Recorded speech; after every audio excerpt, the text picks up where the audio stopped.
যথারীতি অভিযোগ করেছেন যে বাংলা জমি দেয় না, অনুপ্রবেশ বাংলা জমি দেয় না, বাংলা অনুপ্রবেশের সমস্যা সবচেয়ে বেশি।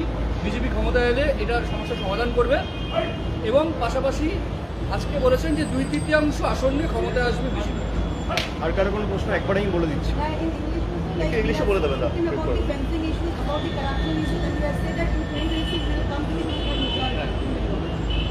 আর কারো কোনো প্রশ্ন নেই। নাগরিকত্ব দেওয়া হবে। দেখুন, এই চিত্রনাট্য তো প্রায় আমরা 5 বছর ধরে দেখছি, আর একই ক্যাসেট প্রায় বাজিয়ে গেছেন। আমি জানি না উনি বেঙ্গলের পলিটিক্স কতটা ফলো করেন। উনি অনুপ্রবেশ নিয়ে যে কথাগুলো বলেছেন, আমি অমিত শাহকে অনুরোধ করব যে দয়া করে উনার রাজ্যসভার এমপি দুদিন আগে যে বক্তব্য রেখেছেন অনন্ত মহারাজ, তার কথাটা মন দিয়ে শুনতে।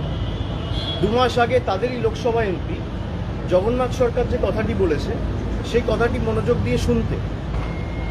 আমি বলছি না 50 জনের বেশি বিজেপির এমএলএ যে রাজ্যসভার সাংসদকে পদ্মফুল চিহ্নে জিতিয়ে রাজ্যসভায় পাঠিয়েছে, সেই বিজেপির সাংসদ অনন্ত মহারাজ বলছেন যে দেশের স্বরাষ্ট্রমন্ত্রী হচ্ছে সবথেকে বড় ঘুষপেটিয়া আর পাকিস্তানি। আমার কথা না, যে বিজেপির সাংসদকে বিজেপির বিধায়করা নির্বাচিত করে সংসদে পাঠিয়েছে সেই বিজেপির সাংসদ বলছে।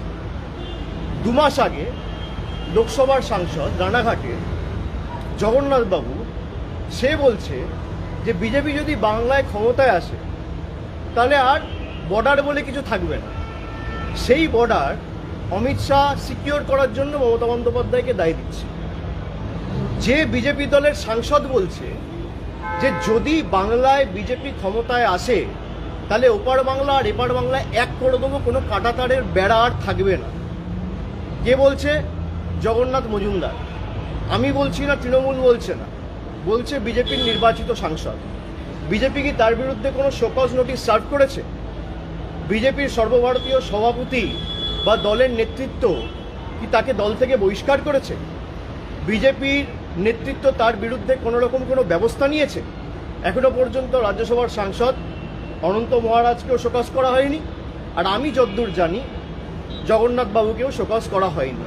তা অমিত শাহ আগে তাদের দলের বিধায়ক লোকসভা এবং রাজ্যসভা তাদের সাথে কথা বলুক, তারপর এসব বলুক। আর যে সমস্ত এইসব চিত্রনাট্য আমাদের দেখাচ্ছে যে ঘুষপেটিয়া, আরে আপনি দেশের স্বরাষ্ট্রমন্ত্রী, দেশের রাজধানীতে বিহার নির্বাচনের 4 দিন আগে বিস্ফোরণ হয়েছে, দায়ী কার? দিল্লিতে মমতা ব্যানার্জির